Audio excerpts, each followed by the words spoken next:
theyeshiva.net. Welcome everybody. Please turn to page 54. We're going to learn today a maimer of the Balatanya, Torah Parshas Vayeishev, which explores a whole story and theme in Parshas Vayeishev, but also it starts off with a theme of Parshas Vayishlach.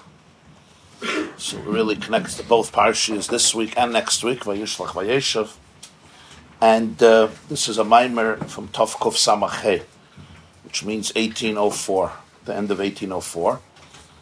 Page 54 in Torah or Dav Chav Zayin Amud Gimel, Chav Zayin, column 3, right column close to the top. V'hinei Anachnu ma'almim alumim chuli.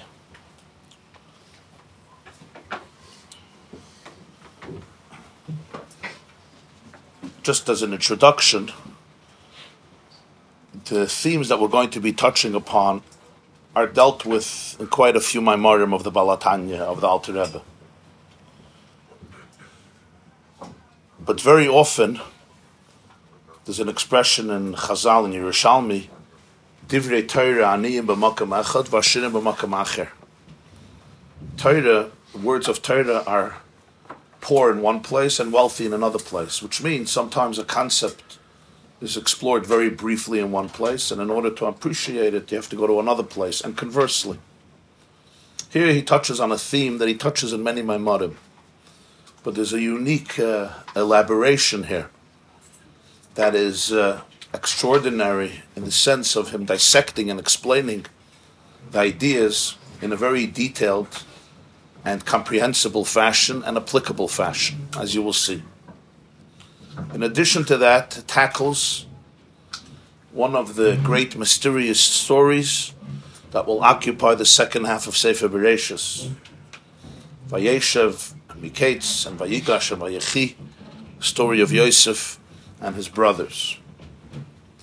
And in that sense, even though every maimer is fundamental, and every maimer touches upon extremely powerful and potent and relevant points in life and in Yiddishkeit and in Avodas Hashem, but I would say that this maimer is one of the very fundamental maimarim of the Balatanya, in the sense of explanations and elaborations and many ideas that were cornerstones in his hashkafas olam, and his perspective on Yiddishkeit according to Pnimiyus HaTorah, according to Kabbalah and Chassidus. As I said, it's a maimer from Tov Kuf Samach He. So let's begin. V'hinei Anachnu ma'almim alumim. I always give this warning. The first few lines are extremely mystical. Meaning, if one is not very familiar with the concepts, it becomes very confusing, and there's a natural tendency to shut down, because you just give up on it right away. And that's a very normal tendency, so if you have it, welcome to the club of many people. But the difference between mediocrity and greatness is the people who don't shut down and are ready to open themselves up to newness and transformation.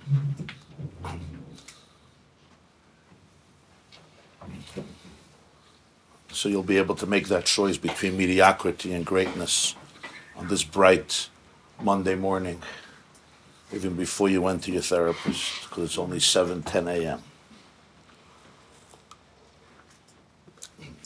V'hinei Anachnu ma'almim alumim. Let's remember the context of the story. I assume everybody knows the story, but I'll just repeat it. The opening of Parshas Vayeishev tells the story of Yaakov at last settling back in his homeland of Canaan.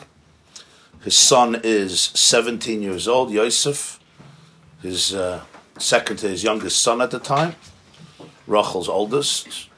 As it says, Yaakov has a special affection.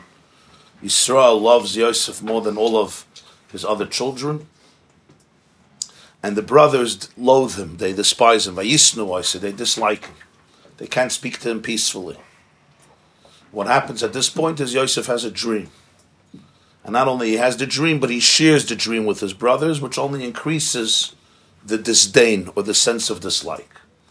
What's the nature of the dream? So the Torah gets very specific. It doesn't only say he had a dream and he told it to his brothers. It also says he told his brothers, listen to the dream that I've dreamt. Whenever you read Chumash, these types of details and nuances are extremely critical to the story. Because it could have just said, Yosef had a dream, right? He shared it with his brothers, that's important. They loathed him even more, that's the story.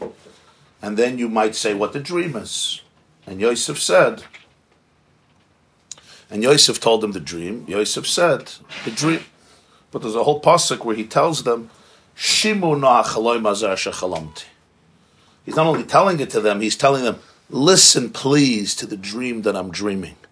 Almost like pay attention. Pay heed to the dream that I dreamt. He doesn't only say listen to the dream that I have dreamt. Obviously a dream you dream. Right? You don't not dream a dream. If it's a dream, you probably dreamt it. If you wouldn't have dreamt it, it's not a dream. I'm pointing these things out because usually when people read psukim, they don't notice this. But it's important to notice because they're very relevant. What's the dream? V'hine anachnu ma'almim alumim b'toich hasada. Ma'almim alumim means we've been binding sheaves in the field. Ma'almim alumim. Aluma in Lashon Kodesh is a sheave. Sheaves. Meaning you take individual stalks of grain, whatever type of grain, and you make bundles out of them. It's one of the malachas of Shabbos called ma'amer. Ma'amer means you make piles. You're not going to carry every stalk independently to your silo. So you make bundles, and a bundle is called alumim. It can have tremendous amount of grains, a large quantity of grains. We are all making sheaves. We're creating bundles in the field. In other words, the grain has already grown, and we have harvested them. And now it's time to make big piles so that you can deal with them, and you bring them to where you have to bring them, and then you begin processing them according to how we process grain. What happens next? Kama lumasi v'gam nitzava. My sheave stood up. It stood up, and not only it stood up, it's now standing erect. It remains erect, and all of your sheaves turned. All of your sheaves turned towards mine, and they all prostrated themselves to my bundle of grain. That's the end of the dream. One verse, Vayeishev Lamed Zayin Zayin, chapter 37, verse 7. That's the dream. One pasuk. His brother's response is, do you think you're going to rule over us and become a king over us? And they despise him even more because of his dreams and because of his words. There's also a second dream, but that's the pasuk. Balatanya opens up with, V'hine anachnu ma'almim alumim. We're all binding sheaves. This pasuk is going to get back to much later in the Maimer. This pasuk and the story and what it represents. The way you look at it literally is, he had a dream. Why about sheaves? It was just, you ask you such questions about dreams. It's a representation. And for them it represented his ambition of leadership, of royalty, and they're all bowing down to him. In other words, they are under his domain and under his authority and under his royalty, which, to put it mildly, did not please them very much. That's on a very basic level, on a very surface level. It's really extraordinary when you learn the Maimed to see how the Alter Rebbe learns the story, what he saw in this dream, in this story. Not just in its message of bowing down, but every detail of it, as we will see. In order to understand this, he starts with an introduction. A long introduction. But this introduction is not stamps an introduction, it's the fundamental idea. Ksiv. To understand this, we go back to another pasuk. And fascinatingly, this pasuk is the end of Vayishlach, which means the prelude to this dream is this pasuk. Now, most people would not associate the two, because the end of Vayishlach, it says everything is totally in mazel. Chazal say everything needs mazel. Afilu sefer Torah shebehechel. Even a sefer Torah needs mazel. Stories in Chumash also need mazel. The end of Vayishlach doesn't have mazel. What do I mean it doesn't have mazel? It's a long genealogy of Esav's family, and most people read it already. The first time they read it as children, they're like, okay, here we go. And it's the whole chapter 36 starts off, Yitzchak passes away, Ve'ela told us Esav hu Edom. The next 30 verses, which is not a short span in Chumash, is the genealogy of Esav's family. And it's a complicated genealogy, complicated both in terms of the intricacies and complicated in terms of morality, as Rashi points out. So complicated could mean more than one thing. But it's really not worth to skip because it's a fascinating genealogy.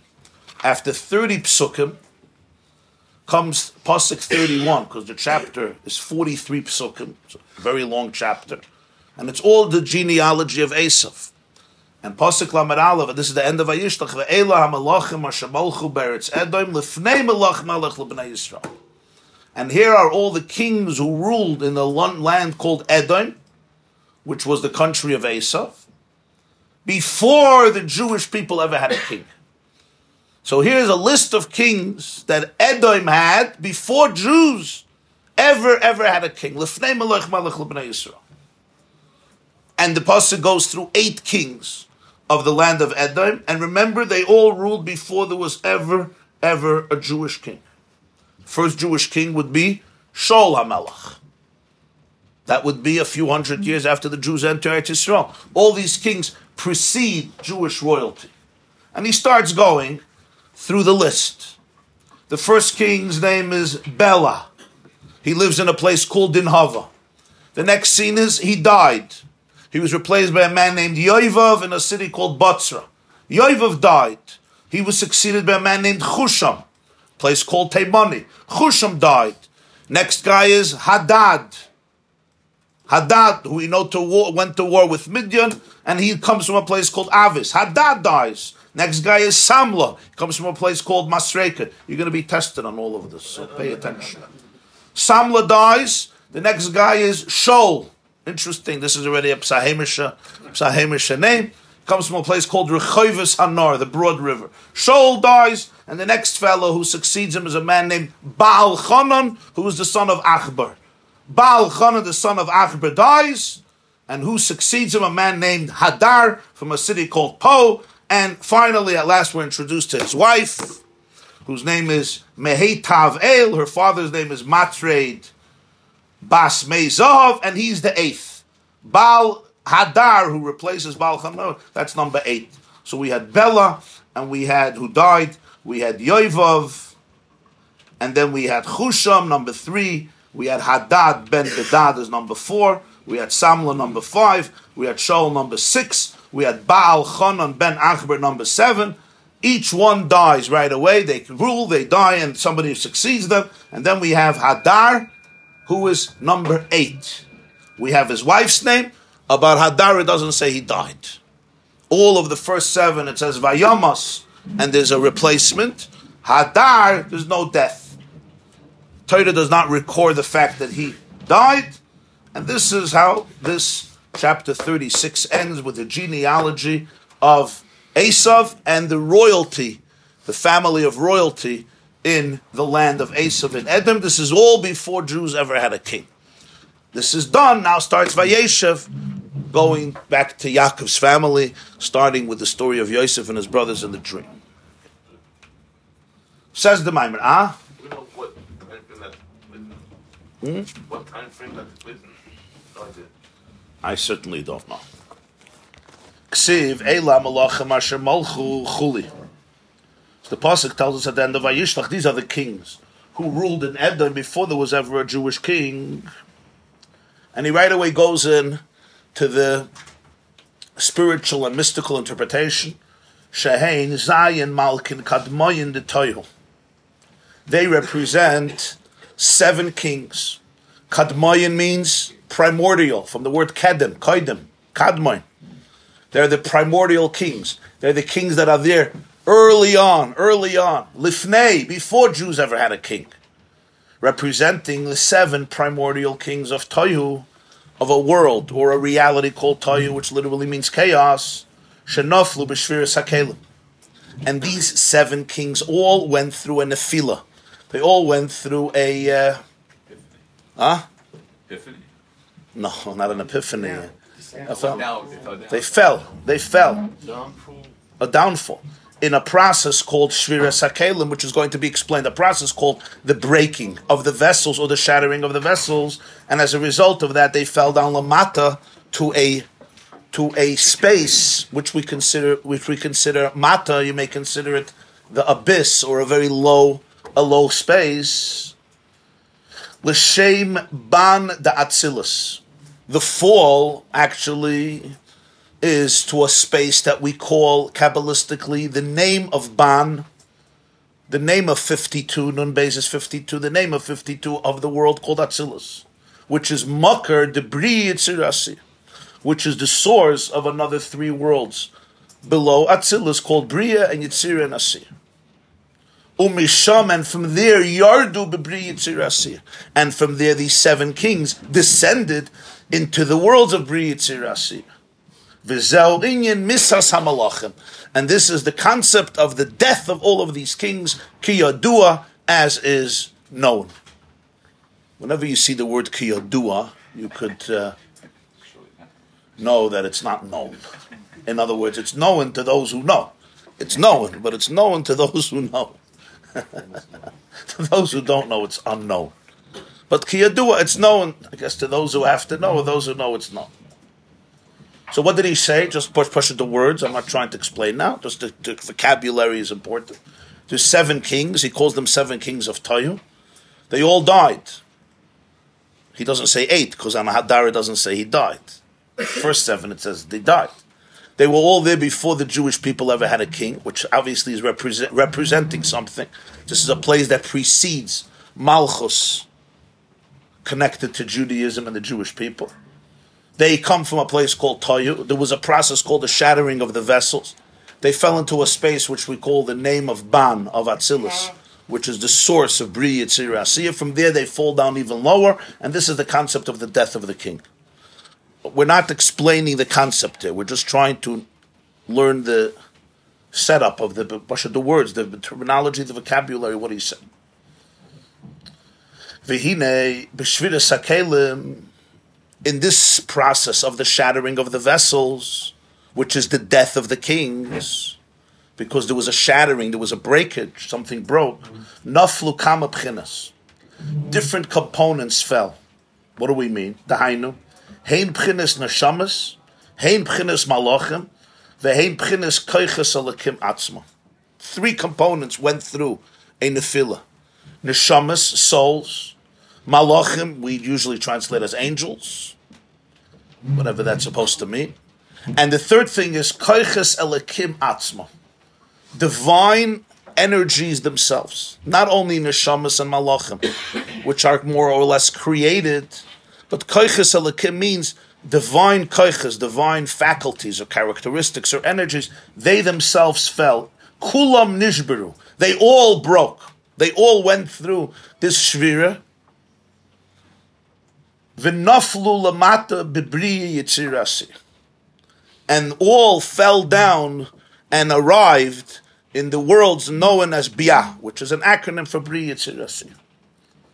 V'hakoiches elikim, and what does it mean each one fell? It has to be explained. But v'hakoiches elikim, the third component, which are the divine koiches, the divine energies, nefilasa. What do I mean they fell? What does it mean they fell?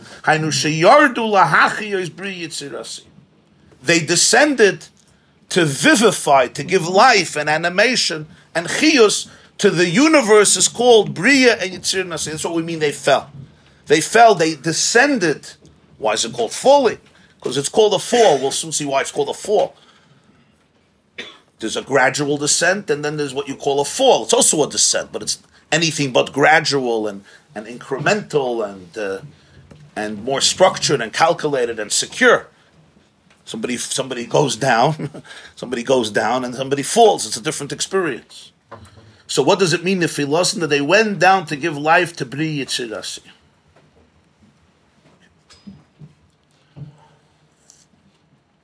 Now, the Baal Tanya wasn't mechadish all these things. This is a concept, he says, Kiyadua, that comes from Torah HaKabbalah, it comes from Kabbalah Svanim, particularly the writings of the Arizal.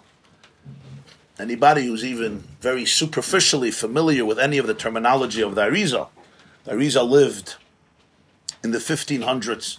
He passed away in the year Shin Lamed Beis, which would be 1572. 1572, that's exactly 2 centuries before the Baal HaTanya, who lived in the second half of the 1700s. The Arizal, of course, lived in Svas, where he passed. He taught only for 2 years, because he passed away so young, at the age of 36. And in the Arizal Sfarim, the concept of Toyu and the 7 kings and the shattering of the vessels of Toyu is very prevalent, meaning it's mentioned not once and not twice, but it's mentioned extremely frequently. It's a major theme. But, as all of the writings of the Arizal, they are extremely mystical. They're coded and extremely abstract. They're written in allegory, metaphor, parables, and therefore it has to be decoded. The abstract concepts have to be brought down, have to be demythologized. So this is a concept of the Arizal. That's why he says Kiyodua. Now he starts explaining it al derech Chasidus Chabad, which is what the Baal HaTanya did, took the concepts of Kabbalah and tried to explain. Pidish ve'inyan hashvira shel hakelim v'shel hanetzutzos. What's this idea of shvira, of the breaking of the vessels and of the sparks? Because he said that there's koiches elikim that fell, godly energies that fell, which means came down to give life to Bri Yitzir Asiyah. What's this idea of the shattering? What is it? Hu inyan is spardusan l'chalokim rabim. It's a metaphor for fragmentation into many different particles. If a glass bowl shatters, from one piece you ended up with hundreds of pieces, or many pieces. That's what shvira means. Shvira means breaking. Obviously, it's a metaphor here. What broke? What broke means it got separated into many different fragments, many different parts. If we take the word baruch, he could have taken any word from Lashon Kodesh, but he takes the word baruch. Take the word baruch. What does the word baruch mean? We say constantly baruch, blessed, right? Baruch Hashem, baruch atah Hashem, baruch tiyeh. We learned the Parshas told us, Gam Baruch Yiyeh, he should be blessed. You take the word Baruch. Baruch is made up of 4 letters, Beis, Reish, Vav, Chav. When the letters are combined into this word Baruch, meaning you take Beis, Reish, Vav, Chav, and you bring them together in this particular hybrid, in this order, what happens? Mislabish behen haskala. An idea is suddenly manifested through the letters. He's saying something very simple, but the elegance in which he's saying it shows you that it's anything but simple. Mislabish behen haskalazu. You take these letters, you bring them together, and suddenly they become a conduit for an idea. A haskala. Haskala means an idea. What idea? Whatever the word is. In this case, it's the idea of Baruch, blessed, which is a connotation. It conjures a certain image, a certain concept. Shuinyan abracha. It's the concept of blessing. Whatever blessing means. But that's the haskala you're bringing out. Baruch, blessing. Now let's do a little experiment. Take these 4 letters and separate them from each other. Let the beis be independent. V'chein hareish, let the reish be independent. V'chuli, let the vav be independent. Let the chav be independent. What happens now? This idea is suddenly not being manifested through these letters. So what happened exactly? Which letter contains the idea of blessing? Beis, Reish, Vav, Chav. You have a beis is a beis. As far as I'm concerned, no bracha. Reish is a reish, a vav is a vav, a chav is a chav. You bring them together in this order. First of all, you have to bring them together. Second of all, you can bring them together in a different order, right? You could give me the letter Beis, and then Chaf, and then Vav, and then Resh. Same letters. But you'll give me a different idea. B'chor, an oldest son, right? Which not everybody sees that as a blessing. It's a very different word. B'chor. So first of all, you have to bring all the 4 letters together, and you have to bring them together in a particular order, and then suddenly, we don't think of this because it's always happening so, instinctively, part of the miracle of language. But now suddenly, we don't even focus so much on the letters. Somebody says, Baruch Tia, I don't know, Beis or Reish, Shavav, Chav. I hear an idea. In other words, the letters now are a conduit, which means a lavush. A lavush always means a garment, but in this case it means it manifests. It's a conduit for the idea of brach. Al derech zehu shviras hakelim detayu. This is how you have to understand the breaking of the vessels of the world of Tayu. Shenif nispardu hakelim lachalokim rabim mifuradim zemizeh. When something breaks, the kelim, the vessels, got separated. They got fragmented into many, many particles, each one separate from each other. It's like you take the baruch and you break it. What happens when it breaks? The beis is on its own, the reish is on its own, the vav is on its own, the chaf is on its own. Achen istalik mehem ha'or.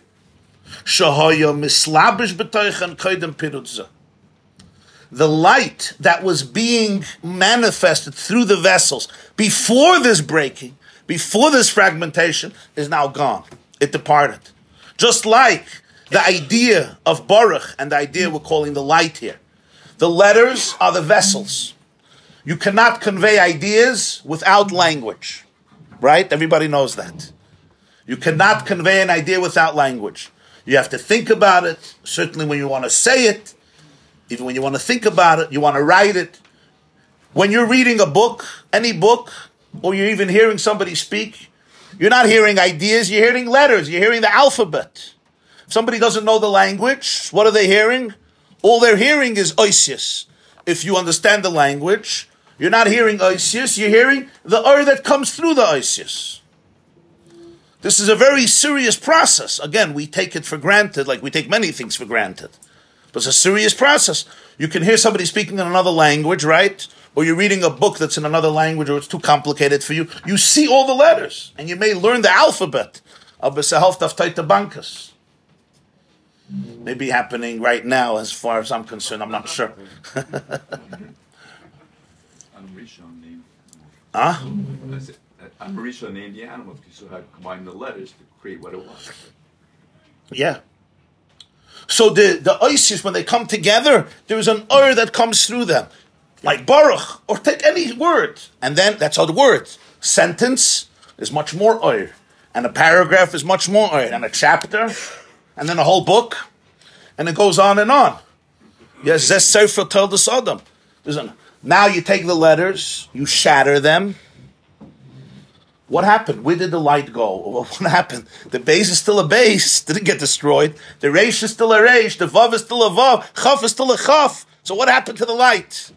Somehow you're not accessing it. It's not being manifested. It's not being revealed. Is the base the same base? What did I do to the base differently when I put it in the word Baruch? Nothing. It's the same shape. It's the same pronunciation. It's the same gematria. Nothing happened. It didn't go through a transformation. But everything happened. It makes all the difference. The base in Baruch is a different base. Why? It's part of Baruch. The base outside of Baruch, it's the same base. Nothing happened. But it's a completely different base. What is it? Base. Here, it's not base. What is it? It's Baruch. It's blessing. It's not a Vav. It's blessing. It's not a Chaf. It's blessing. Your Teuf is the Nakuda. What is it when it's separated? It's the same base. But everything is different. That's the difference of a keli, a vessel, that captures the or, captures the light. It's the same base, reish vav chaf. But what are you seeing in it? What are you hearing? I don't even, when I'm hearing you speak, I don't stop and say, okay, so you just said A, you said Z, you said X, you said okay. Now let me do it, let me combine it. when speech is delayed or people have difficulty with speech, these are the processes you have to dissect. Because when we're blessed that our brains develop this way, it just happens. But it's a very, very complex process. Why am I not thinking? Okay, you did this letter, that letter, that letter. It makes up a word. You don't even hear the letters. If he wouldn't say this, you wouldn't think about it. Because I don't hear the Beis, Reish, Vav. Oh, you took a Beis, you took a Reish, you took a Vav. Wow, that's so interesting. You took it out of the alphabet.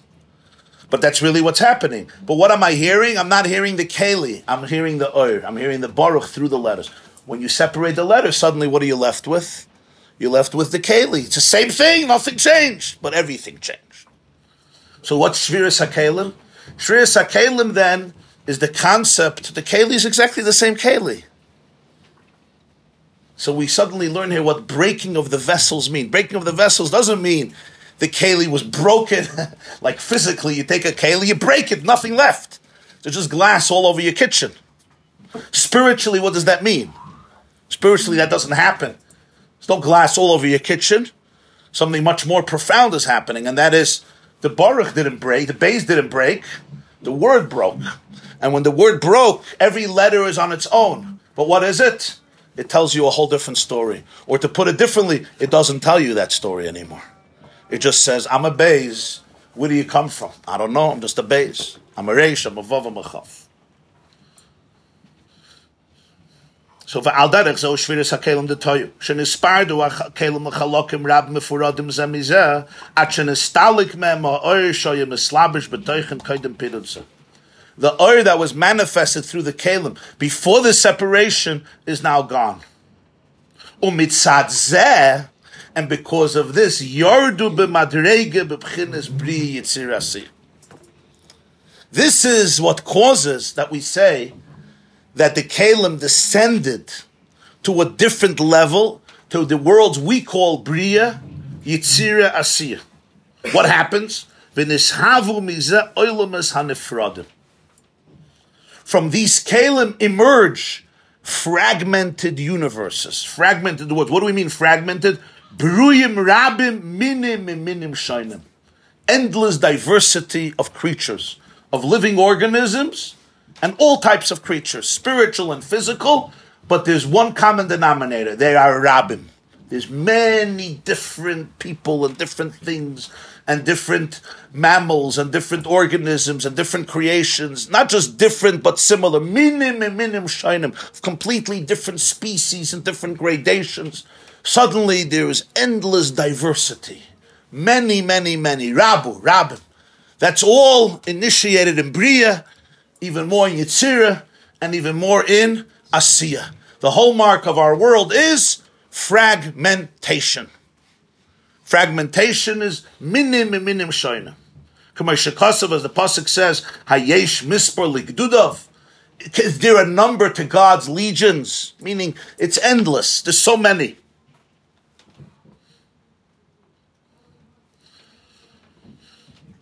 Why are you calling this shvira breaking? Why is this breaking? It's beautiful diversity. Because vihine atzmus hamatzil baruch hu yochid umiyuchid betachlis hayichud kenoida. The essence of the matzil is the expression. You could also say Hashem, but what he means here, atzmus hamatzil, is he doesn't say Hakadosh Baruch Hu or Hashem because he wants to bring out a point. Atzmos hamatzil, just to understand the languages, the essence of the ma'atzil, the one who, the word ma'atzil, the word atzilus comes from the word ma'atzil. In English, it's not an easy word to translate in English. We have it in Parshas Bahaloischa. The first time, Hashem tells Moshe Rabbeinu, appoint 70 people. Remember what he says? Anybody remembers? Parshas Bahaloischa, appoint 70 people. Ve'atzalti min haruach asher alecha. How do we say that? I will atsalti. I will emanate. Emanate is a good word. I will emanate. That's probably how they translate it. I will emanate from the Spirit. Now, how do you translate emanate? Shine out. Sheer. I will take some of. It's like lighting a candle from a candle. I take some of your light and I confer it on somebody else or something else. That's called Laha'atzil. You're ma'atzil. You emanate from your light. The world of Atzilus is the world of the ma'atzil. Huh? Lahatzil samchuyot means to confer authority, right? Right? The president confers authority on somebody. The king confers authority. The minister confers authority. I share it with you. And you now are given a little bit of my power or part of my office or my administration responsibilities, whatever it is. In Hebrew, modern Hebrew, they say lahatzil samchuyot, right? But it comes from lahavdil ba'alois chavat salti. If you see here, Shviras HaKelim of Toyu is what created Bri Yitzir Asiyah. So he says, because before that, the Atzmus HaMatzil, the essence of the Matzil, the emanator, the source of Bri Yitzir Asiyah, Hu Yachid Umeyuchad Betachlis HaYichud, is one and singular in the ultimate unity, Kenoida as is known. There's absolute oneness. Ulazois Kadesh Yisav B'chinas HaNivroim. If you want, there should emerge created beings, Shem B'chinas Ribuy Gadol, who constitute and exist in tremendous ribuy, tremendous quantities, Ub'chinas Pirud, and it's not that there's many, but they're considered one. They are separated from each other. Shem B'chinas Yesh V'davar B'fnei Atzma. Everyone sees itself as a completely self-contained, independent reality. Which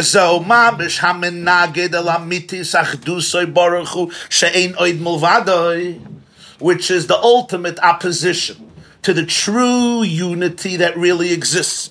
There's nothing outside of him, there's nothing outside of this oneness. How then in the world does this consciousness emerge? A consciousness of absolute separation from each other, and separation from cosmic and supercosmic oneness, which is the true nature of ultimate reality.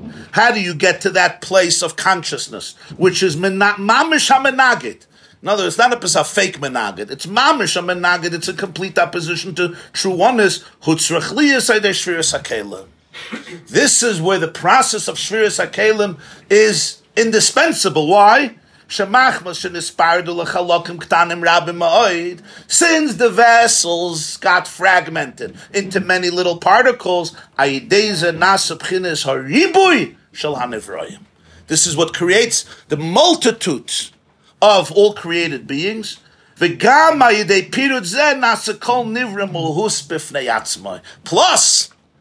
every nivra is defined by its own independent persona.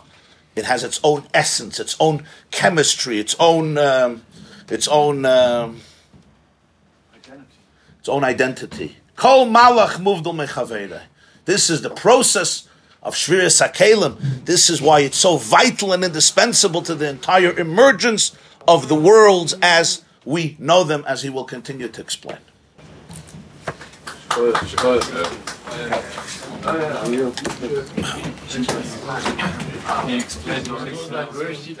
We'll continue Be'ezer Hashem tomorrow at 7, huh?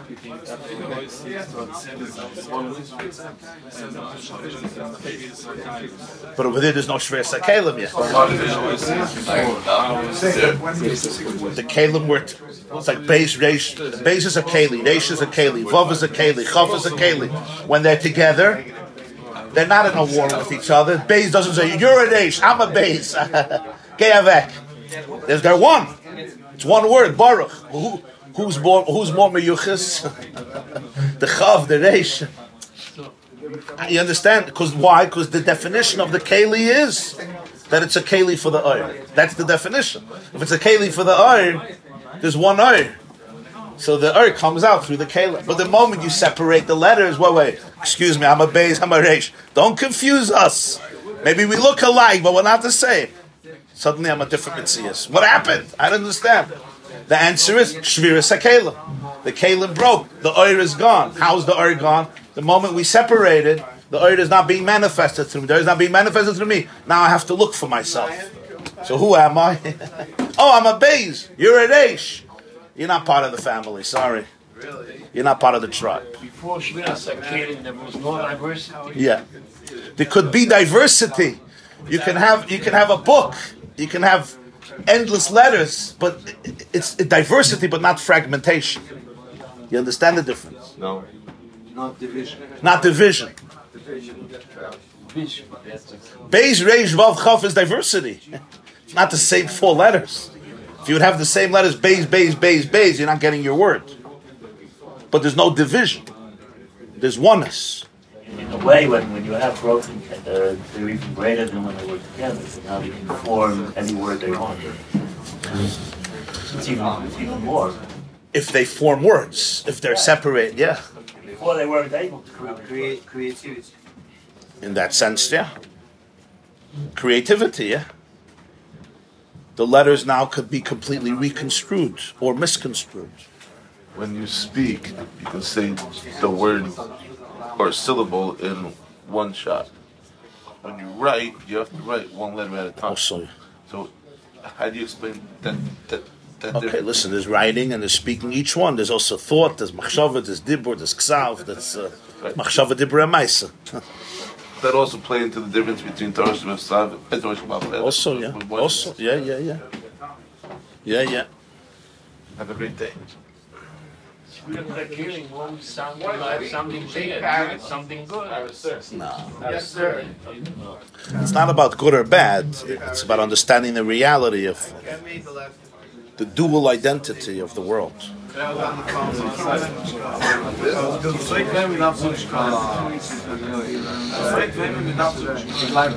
Alter Rebbe. Ich mache keinen Joke. Huh?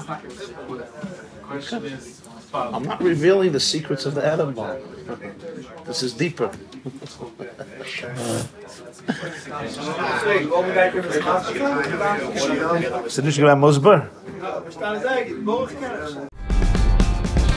This class is brought to you by theyeshiva.net. Please help us continue the classes. Make even a small contribution at www.theyeshiva.net/donate.